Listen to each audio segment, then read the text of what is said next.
일전에 어느 목회자에게서 들은 이야기입니다. 그분 말씀인즉 성서 내용 중에는 설교하기에 매우 껄끄러운 내용이 있다는 것입니다.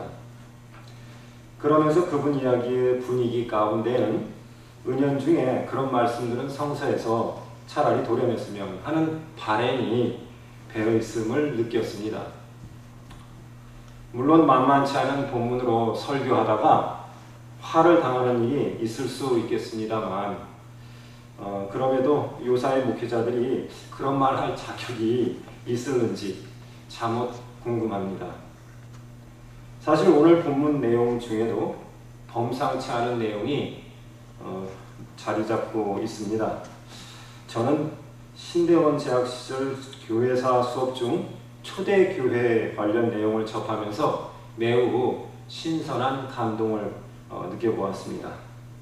오늘의 교회와는 상이한 그 교회들은 마치 그들만의 교회로서 현대의 어느 교회와는 어떤 연속성도 없어 보이기조차 합니다.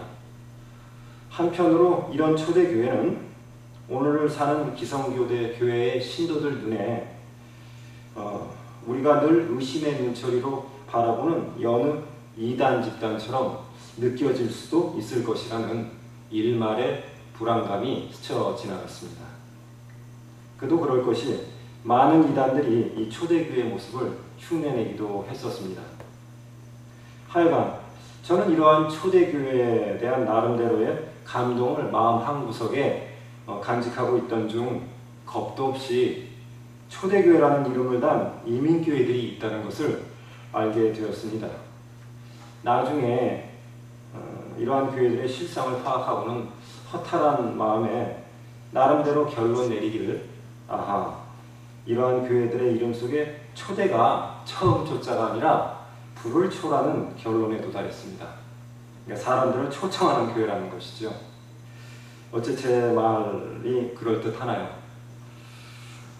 지금 이 시간에도 어디선가 초대교회라는 이름으로 교회가 세워질 터인데 바라건대 제발 이름값 하는 교회가 되기를 기대해 봅니다. 우리 이제 함께 본문 내용을 살펴보겠습니다.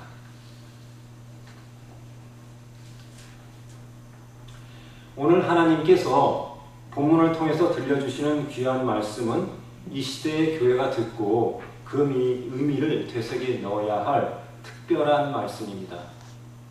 특히 초대교회, 더 정확히 말한다면 원시교회의 모습을 확인할 수 있는 귀중한 본문 말씀입니다. 사도행전 1, 2장에는 예수 그리스도의 부활 및 하늘로의 승천하심과 더불어 초대교회가 생성되는 배경이 설명되어 있습니다. 예수님께서 떠나실 때가 되자 제자들에게 자신의 죽음과 부활의 복음을 전하는 일과 그리고 하나님 나라를 선포하는 일에 대하여 필요한 교훈들을 제자들에게 알려주십니다. 요한복음 14장에서 16장에 언급된 대로 주님은 성령이 복음 전도 사역 가운데 항상 함께 할 것임을 약속해 주십니다.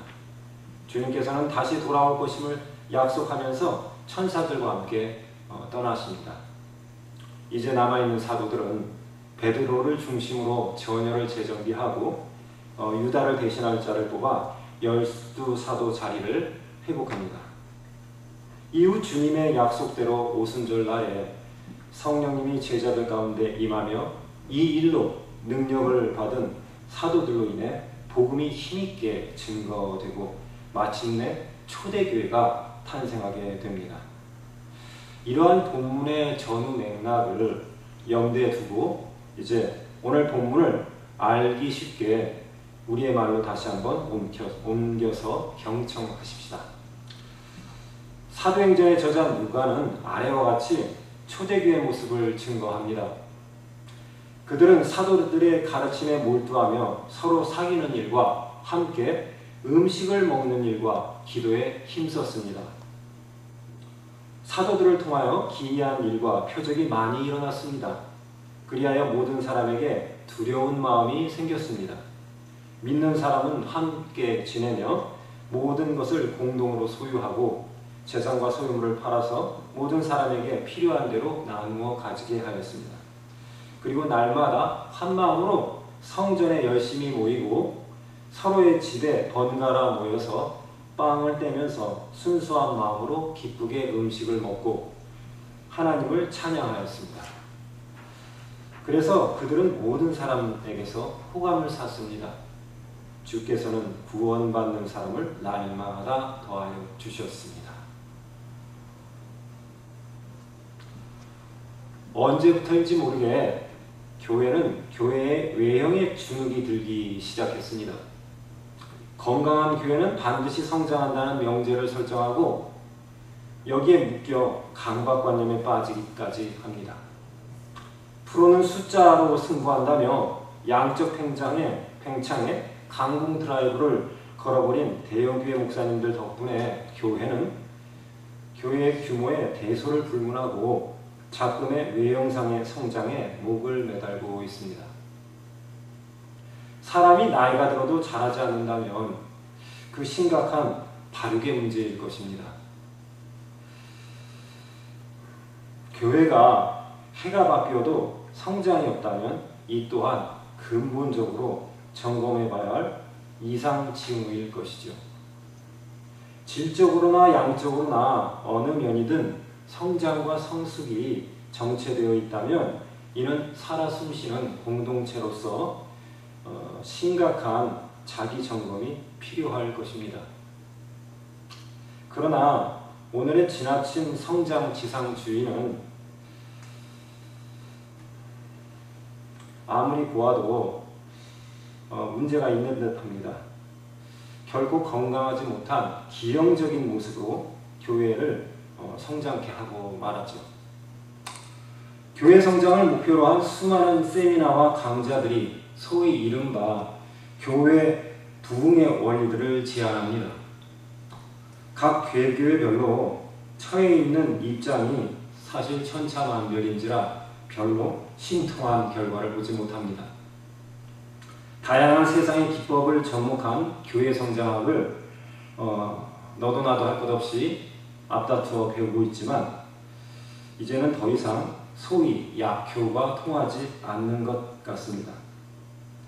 눈에 보이는 양적인 성장에 급급한 나머지 눈에 보이지 않는 질적인 성장을 제대로 돌보지 못한 탓에 이제 교계는 교인들의 수평이동이라는 제살 깎아먹기식 적자생존의 장으로 내몰리고 있습니다.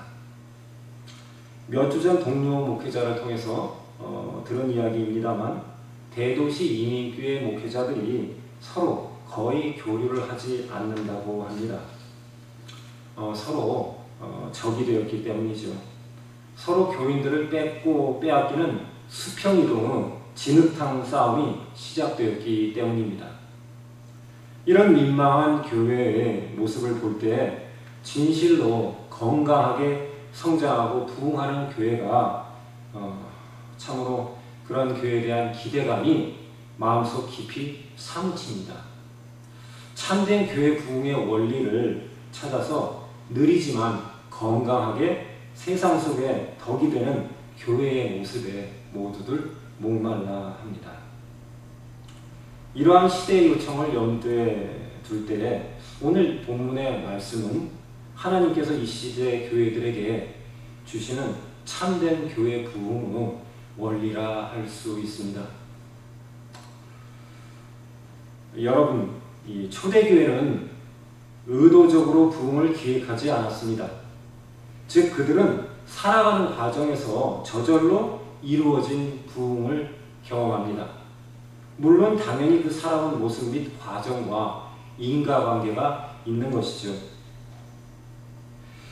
오늘 본문 말씀 중에는 초대교회가 힘써 지켰던 원칙이 제시되고 있습니다.